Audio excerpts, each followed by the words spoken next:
Les visions de Catalina Rivas pendant la Sainte Messe. Première partie. Dans une merveilleuse catéchèse, le Seigneur et la Vierge Marie nous ont instruits tout d'abord sur la façon de prier le rosaire, en le faisant avec notre cœur, en méditant et en prenant plaisir à ce moment où nous rencontrons Dieu et notre Sainte Mère. Ils nous ont aussi instruits sur la façon de bien se confesser, et dans ce document, un enseignement sur ce qui arrive pendant la Sainte Messe et comment le vivre avec nos cœurs. Voici les raisons pour lesquelles je dois et veux donner ce témoignage au monde entier. En tout premier lieu, pour la plus grande gloire de Dieu et pour le salut de tous ceux qui veulent ouvrir leur cœur à Dieu. Ensuite, ce témoignage est donné pour que de nombreuses âmes consacrées à Dieu puissent rallumer le feu de leur amour pour le Christ. Certaines de ces âmes sont les propriétaires des mains qui ont le pouvoir d'amener le Christ dans notre monde, lui permettant de devenir notre nourriture. Puis, ce livret est donné pour permettre à d'autres âmes de briser la routine de la façon avec laquelle elles reçoivent le Christ et pour qu'elles puissent revivre l'émerveillement de leur rencontre de chaque jour avec amour. Finalement, il est donné pour que mes frères et laïcs du monde entier puissent vivre le plus grand des miracles avec leur cœur, la célébration de l'Eucharistie. Nous étions à la vigile de l'Annonciation et les membres de notre groupe étaient allés au sacrement de la réconciliation. Quelques dames de notre groupe de prière n'avaient pu se joindre à nous. Alors elles remirent leur réconciliation au lendemain avant la messe.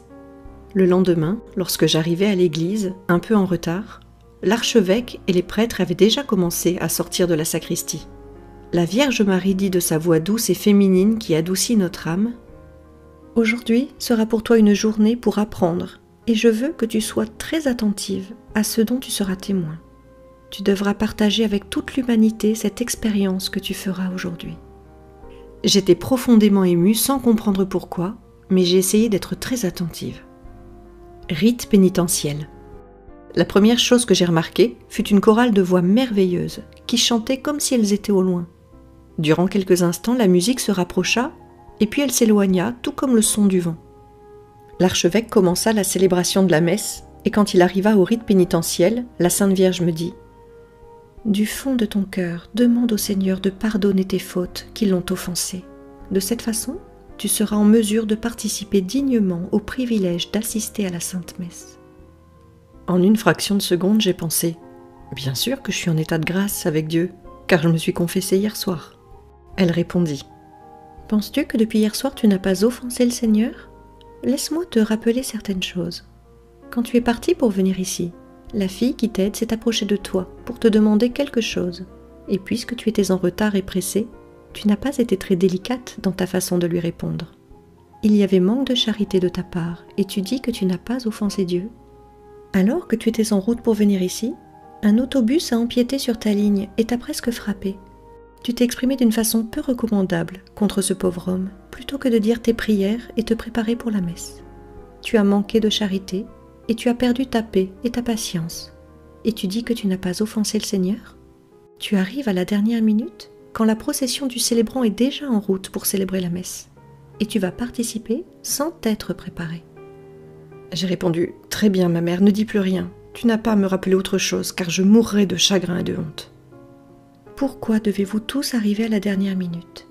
Tu aurais dû arriver plus tôt pour être capable de prier et de demander au Seigneur d'envoyer son Esprit Saint pour qu'il t'accorde un esprit de paix et te purifie de l'esprit du monde, de tes préoccupations, de tes problèmes et de tes distractions, afin de te permettre de vivre ce moment si sacré. Pourtant, tu arrives presque au moment où la célébration est sur le point de commencer et tu participes comme s'il s'agissait d'un événement ordinaire, sans aucune préparation spirituelle. Pourquoi ? C'est ici le plus grand des miracles. Tu vas vivre le moment où le Dieu très haut donne son plus grand cadeau et tu ne sais pas comment l'apprécier. » Cela suffisait. Je me sentais tellement perturbée que j'en avais suffisamment pour demander pardon à Dieu. Ce n'était pas seulement pour les offenses de ce jour, mais aussi pour toutes les fois où, comme tant d'autres personnes, j'avais attendu que le prêtre termine son homélie avant d'entrer dans l'église.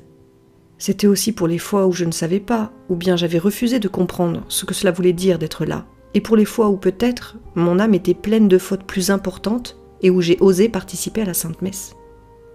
Le gloire à Dieu. C'était jour de fête, et on allait réciter le Gloria.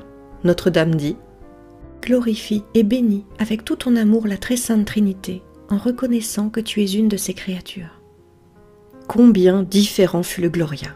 Soudain, Je me vis sur une place lointaine remplie de lumière devant la majestueuse présence du trône de Dieu. Avec tant d'amour, je le remerciais tandis que je répétais « Pour ton immense gloire, nous te louons, nous te bénissons, nous t'adorons, nous te rendons grâce, nous te remercions, Seigneur Dieu, Roi du ciel, Dieu le Père Tout-Puissant. » Et je me suis rappelé le tendre visage paternel du Père. Seigneur Jésus-Christ, Fils unique du Père, Seigneur Dieu, Agneau de Dieu, tu enlèves le péché du monde. Et Jésus était devant moi, avec un visage plein de tendresse et de miséricorde. Car toi seul es saint, toi seul es Seigneur, toi seul es le Très-Haut, Jésus-Christ, avec le Saint-Esprit. Le Dieu du bel amour, lui qui à ce moment me fit trembler de tout mon être. Et je demandai, Seigneur, délivre-moi de tous les mauvais esprits. Mon cœur t'appartient. Mon Seigneur, envoie-moi ta paix, afin que je puisse obtenir les meilleures grâces de l'Eucharistie, pour que ma vie puisse produire les meilleurs fruits. Esprit Saint de Dieu, transforme-moi, agis en moi et guide-moi. Ô Dieu, donne-moi les grâces dont j'ai besoin pour mieux te servir. La liturgie de la parole. Le moment de la liturgie de la parole est arrivé, et la Vierge Marie me fit répéter « Seigneur, aujourd'hui je veux écouter ta parole et produire d'abondants fruits. Que ton Esprit Saint nettoie l'intérieur de mon cœur pour que ta parole puisse y grandir et se développer, purifiant mon cœur pour qu'il soit mieux disposé. » Notre-Dame dit « Je veux que tu portes attention aux lectures et à toute l'homélie du prêtre. Souviens-toi que la Bible dit que la parole de Dieu ne revient pas sans avoir porté fruit. Si tu portes attention, quelque chose de tout ce que tu as entendu restera en toi. Tout au long du jour, tu devrais essayer de te rappeler ces mots qui t'auraient particulièrement frappé. Parfois, ce peut être 2 versets. D'autres fois, la lecture de tout l'Évangile ou peut-être seulement un mot. Savoure-les tout au long de la journée et ils feront ainsi partie de toi, car c'est ainsi que l'on arrive à changer sa vie en permettant à la parole de Dieu de te transformer. Maintenant, dis au Seigneur que tu es ici pour écouter, que tu veux qu'il parle à ton cœur aujourd'hui. Je remerciais Dieu encore une fois de me donner l'opportunité d'entendre sa parole. Et je lui ai demandé pardon d'avoir eu un cœur si dur pendant tant d'années et d'avoir enseigné à mes enfants qu'ils devaient aller à l'église parce que l'église le commandait, et non pas par amour et pour le besoin d'être rempli de Dieu. J'avais assisté à tant de célébrations eucharistiques, surtout par obligation, et à cause de cela, je me croyais sauvée. Mais je ne la vivais pas, et encore moins je portais attention aux lectures ou à l'homélie du prêtre. Quelle douleur je ressentis pour tant d'années perdues inutilement à cause de mon ignorance. Combien superficielle est notre participation à la messe quand nous y allons seulement lorsque quelqu'un se marie ou pour des funérailles ou pour être vu de la foule. Que d'ignorance au sujet de notre Église et de ses sacrements. Quelle perte en essayant de nous instruire et de nous informer sur des choses du monde qui dans un moment peuvent disparaître, nous laissant avec rien et à la fin de notre vie ne serviront aucunement à prolonger d'un seul instant notre existence.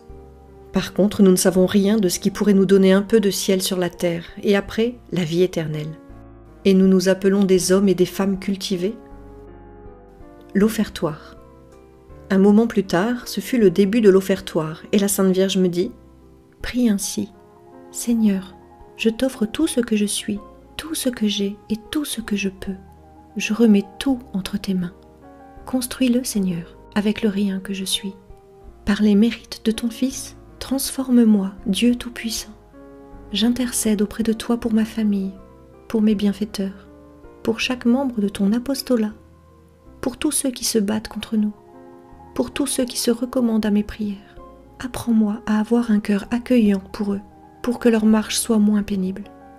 C'est ainsi que les saints priaient, et c'est ainsi que je voudrais que chacun de vous le fasse. » Ainsi, c'est de cette façon que Jésus nous demande de prier, comme si nous présentions, pour ainsi dire, notre cœur ouvert devant eux, afin qu'ils ne ressentent pas sa sévérité, mais que nous soulagions plutôt la souffrance de leurs pas.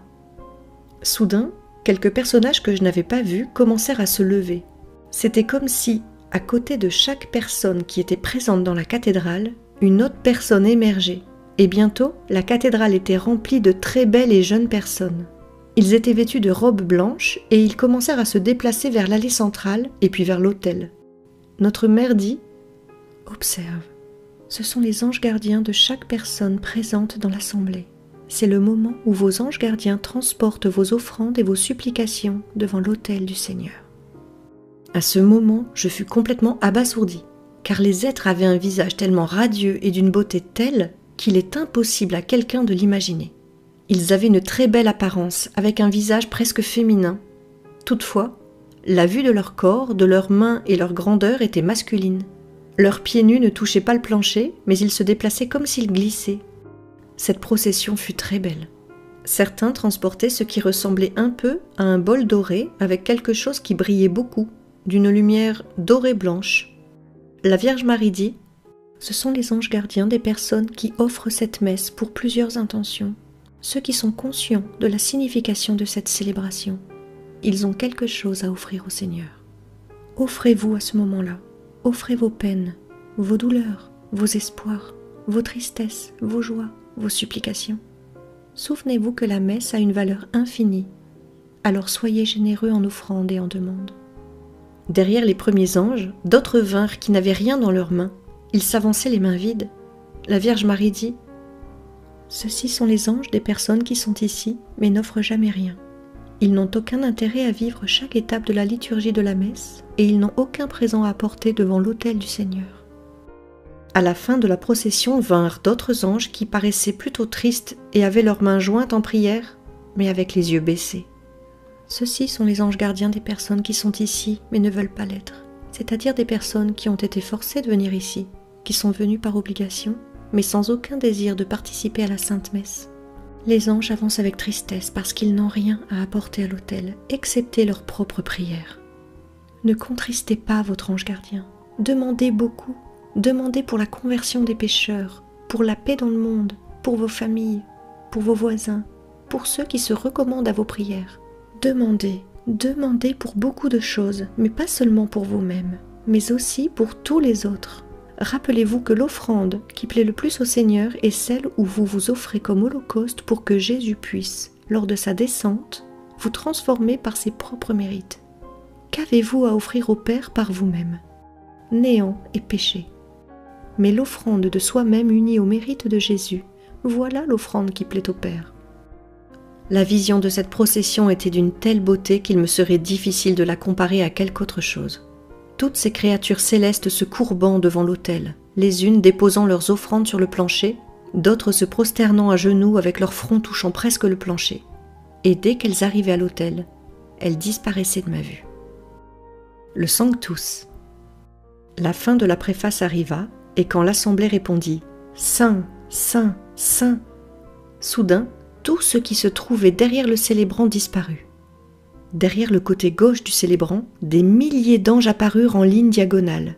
Des anges petits, des anges grands, des anges avec des ailes immenses, des anges avec de petites ailes, des anges sans ailes. Tout comme les précédents, ils étaient tous vêtus d'une tunique qui ressemblait à l'aube des prêtres ou des servants de messe. Tous s'agenouillèrent, leurs mains jointes pour la prière et leur tête inclinée en signe de révérence.